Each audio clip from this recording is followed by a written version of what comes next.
Strap in for a thought-provoking journey through logic's trickiest puzzles. Or, is it a journey? If you travel from point A to point B, you first have to travel half the distance, and before that, a quarter of the distance. And before that, an eighth. In fact, you have to cross an infinite number of halfway points.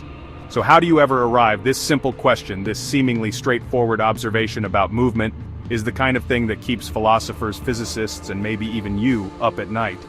It's a paradox, a statement that seems to contradict itself, yet might just be true. These aren't just clever word games, they are fundamental challenges to our understanding of reality, logic, and even our own existence. They live in the cracks of our language and the fuzzy edges of our perception. Zeno's arrow, which questions the very nature of motion, grandfather paradox, which tangles time travel into an impossible knot. We'll try to untangle these brain teasers that defy common sense. We're going to dive headfirst into the abyss of the illogical, the contradictory, and the downright weird. Are you ready to question everything you think you know? Because today, we're exploring 10 of the most mind-bending paradoxes ever conceived.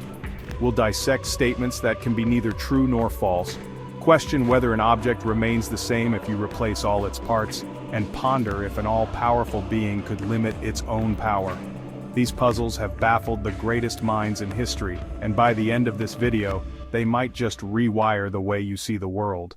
Let's start with an arrow. An archer releases the arrow toward a target. Simple, right?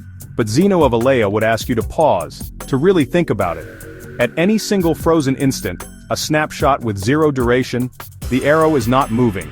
It occupies a space equal to its own length. It's just there.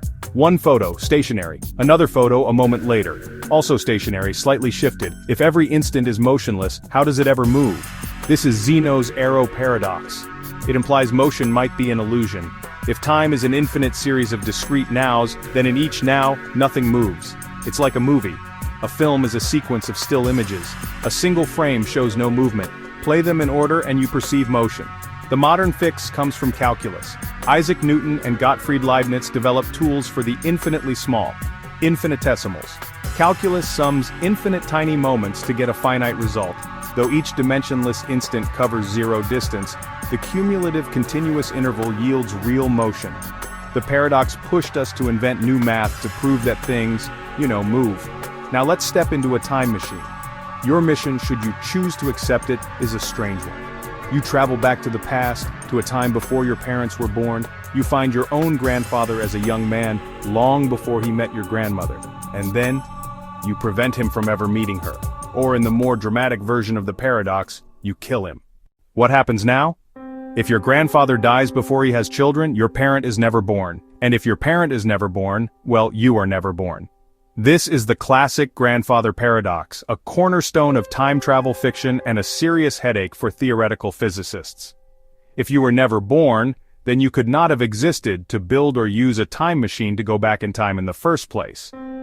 One popular theory is the Novikov self-consistency principle, which essentially states that the universe has a built-in editor. It suggests that any actions you take in the past were always part of history. If you went back to kill your grandfather, you would fail. Maybe you'd slip on a banana peel, your weapon would jam, or the person you thought was your grandfather was actually a stranger. Another fascinating and perhaps more mind-bending solution is the many worlds interpretation of quantum mechanics. Proposed by Hugh Everett III, this theory suggests that every time a choice is made, the universe splits. Instead, you create a new, branching timeline.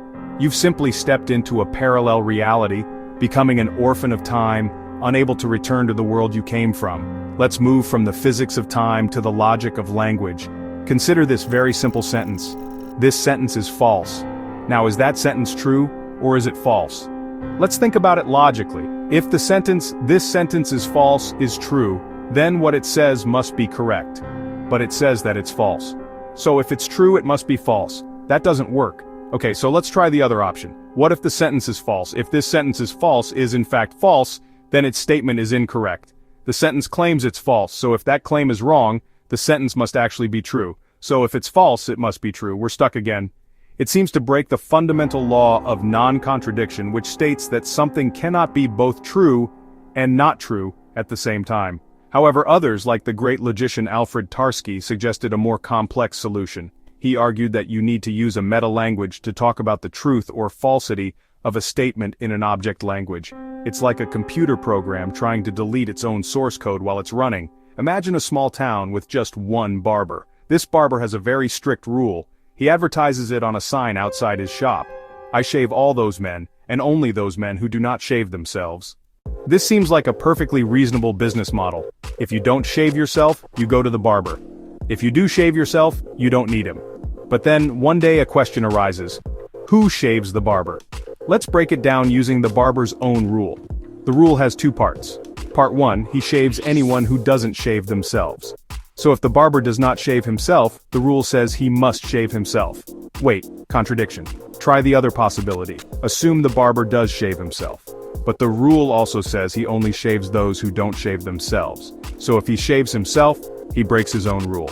We're stuck in an impossible loop. He cannot shave himself, and he cannot not shave himself. The rule is logically impossible. In short, such a barber cannot exist. Let's board an ancient ship. This is the legendary ship of Theseus, the vessel that the hero Theseus used to return from Crete. To preserve it as a historical monument, the people of Athens maintain it for centuries. Over the years, as the wooden planks begin to rot, they are replaced one by one. After 100 years, not a single one of the original pieces of wood remains. The continuity of its form and function makes it the same ship, even if its physical matter is completely different.